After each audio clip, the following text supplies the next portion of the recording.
That was a beautiful song, girls. You all did a wonderful job. It was a blessing, and I know she would be so proud, and probably is.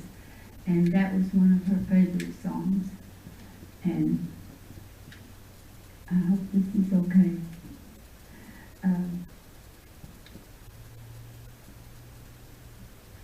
I call this From My Heart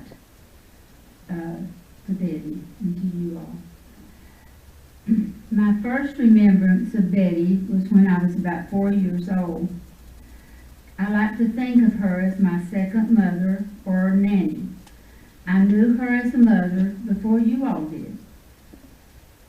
The reason being is that my mother was older when I was born. I was child number 11, and my mother needed some help, believe me. And being the precocious and energetic person that Betty was, she stepped up to the plate quickly and gladly and took on the task of helping raise me and my other sister, Evelyn, who was just 1 year older than me. That's how there was 11 of us, 12, excuse me. This included the discipline also that she took over. She was great, and we loved her. There was not a lazy bone in her body, believe me.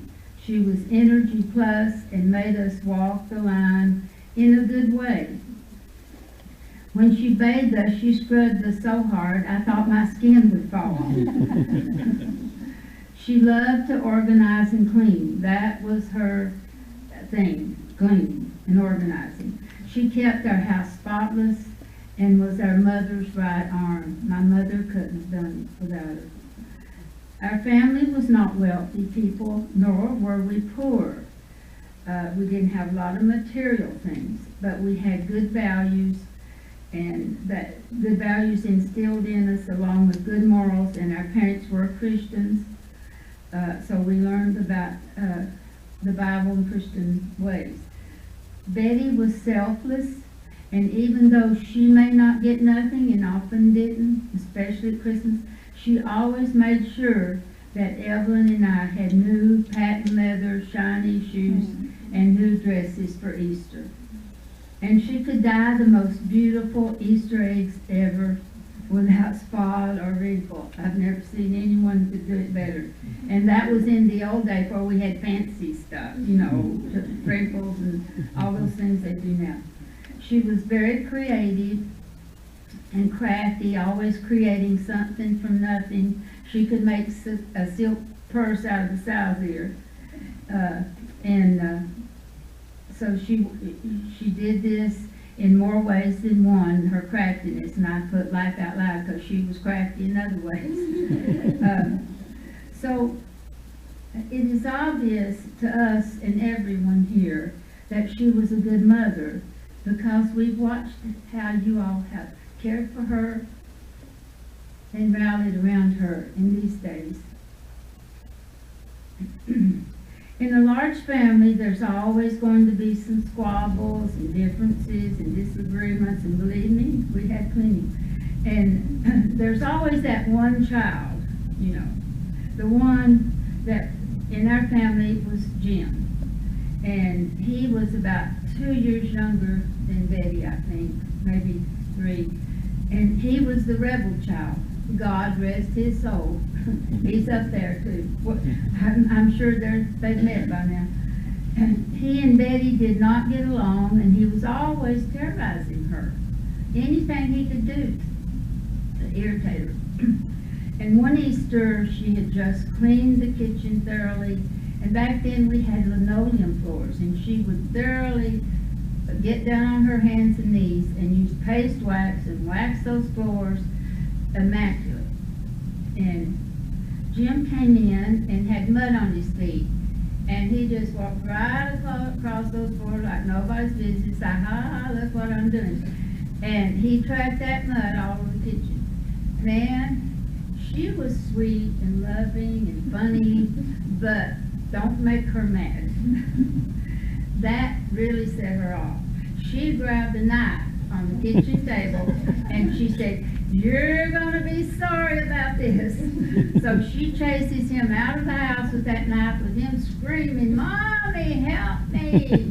Mommy, help me!" And I'm standing there crying, "Don't hurt him, don't hurt him." But she had him down on the ground. I mean, and he was looking up at that knife like, "She's gonna kill me." And she was about to do it. And, you know, of course, Mommy came to the rescue. But you know what? Jim never bothered her again. That was the end. He knew, she means business. She's going to get me next time. So that was the end of that.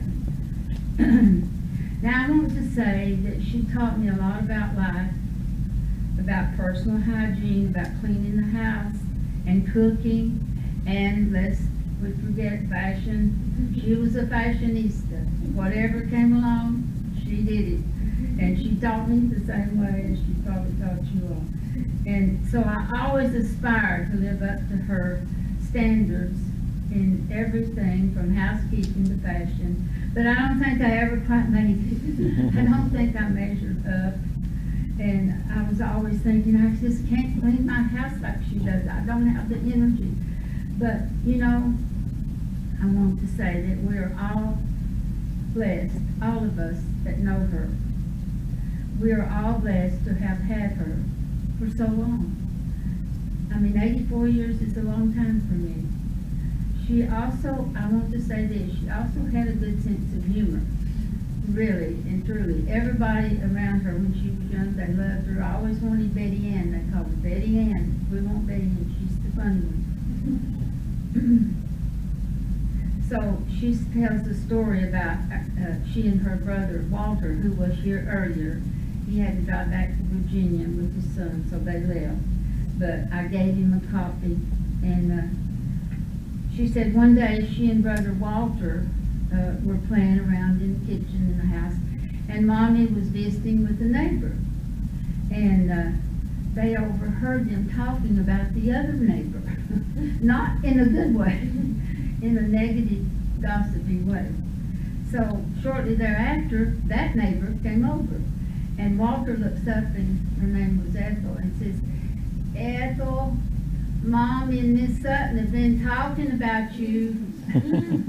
And Ethel says, "Oh, they have? What did they say about me, Walter?" And Betty said, "But Mommy did a good job of smoothing it over." So Betty was smart, and she was eager to learn. And at the age of 45, she went back to nursing school and graduated and worked 28 years as a nurse and did a good job, I'm sure. I never heard any complaints from anybody. And she was very strong-willed, and she was determined for sure. Now, one last story. Betty left our home in Virginia when I was 10 years old. That was one of the saddest days of my life, because she had not only been my mother, she had been my friend and helped me. I thought the world had ended.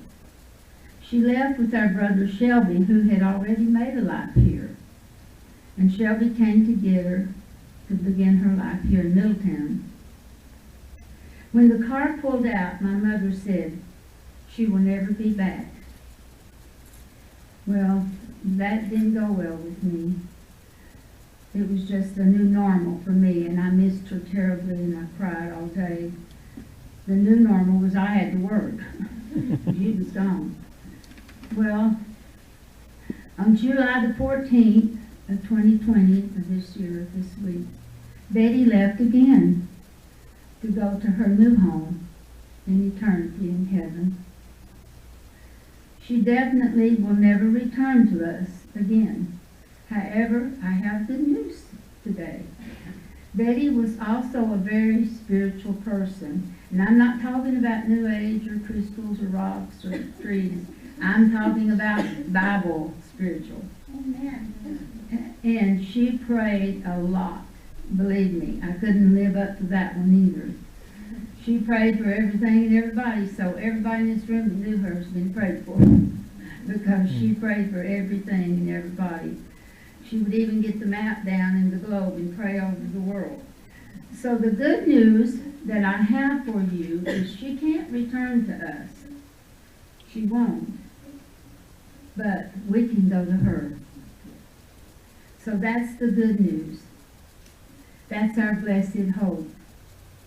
And when we get there, she will be waiting for us with open arms. You can count on that. And the circle will not be broken. And we will have a glad reunion day.